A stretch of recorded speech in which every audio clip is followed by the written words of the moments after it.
A Dog and Her 12 Boys, Season 1, GATELOCK Prime, Episode 14, Zombie Liquid, the Cafeteria of the Damned.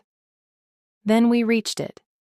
The cafeteria, wide, warm, tiled with flesh-pink floors, full of humans, or what was left, hairless, fat, wearing plastic aprons soaked in blood, eating, bowls of zombie stew, slices of gray meat stacked like pancakes, sandwiches made with arm meat and spinal jelly.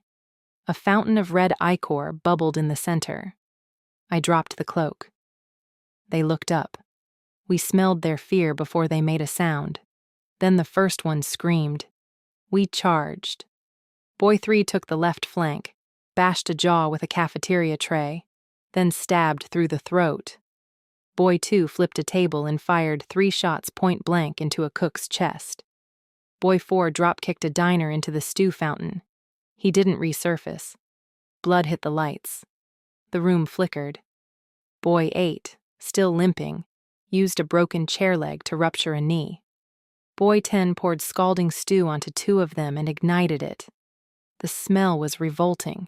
We liked it. One tried to run. Boy 5 caught him with a meat hook and reeled him in like a fish. Then the floor shook. A low, sucking noise rose from the back of the room. The grease pit, an industrial drain clogged with decades of fat and meat, began to bubble. Chunks of congealed lard floated to the top and then fused into something with a shape. A slick, black, three-eyed thing clawed its way out, dripping fryer oil and human teeth. It shrieked like a boiling pig and whipped a chain of intestines across the tiles. Boy 9 slipped. Boy 1 dove and pulled him clear as the chain slapped the wall hard enough to leave a smear of bone shards. I barked once. The boys swarmed. Boy 6 drove a bread knife into its eye. Boy 11 leapt onto its back, stabbing with a steak fork until his arms went red to the elbow. The creature thrashed, vomiting a spray of rancid oil and chopped cartilage. Then Boy 7 had an idea. He ripped a tray of cafeteria bread rolls off the counter, dunked them into the puddle of leaking grease monster juice, and started eating. The others followed. Boys sopped up the monster with bread, chewing like happy demons at Sunday Black Mass Communion. They ripped meat from its body and dragged it across baguettes and sandwich loaves. They stuffed rolls into the empty eye sockets and wounds like sponges. Every bite made the thing weaker, smaller, wetter. By the time it stopped moving, half of it was inside the boys and the rest was mopped up with sourdough. 30 seconds. All dead. All consumed. We sat, and we ate. Our appetites were endless. They passed the zombie meat like it was a roast. Boy 7 found a skull stew with some kind of garnish. Boy 12 hoarded a plate of spinal pastries.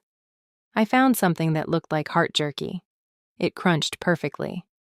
We ate like kings. After the feast, we looted. The kitchen was full of gear, blades, masks, stimulant injectors. We took it all. In the corner, a treasure chest. Old world lock. Boy 11 picked it in 6 seconds. Inside, ration packs, stim packs, antique ammo, and a black card with a silver strip. No name, just a skull icon, chip intact, cryptic cred. I froze. These were rare, pre-fall, still functional, worth entire war zones in trade, can buy anything that still remembers cost. I wrapped it in a mental seal and stored it in my flank pack, away from their greasy, curious hands. None of them dared touch it. The artifact chimed in my head as if on cue. The back of the room housed a sewer hatch. It hissed when I approached. The boys looked at me. I opened it. The smell hit like a memory. Rot, acid, burnt fur. But not bad. Not to us. Not to a dog and her 12. We descended into the dark following the stronger artifact pulse.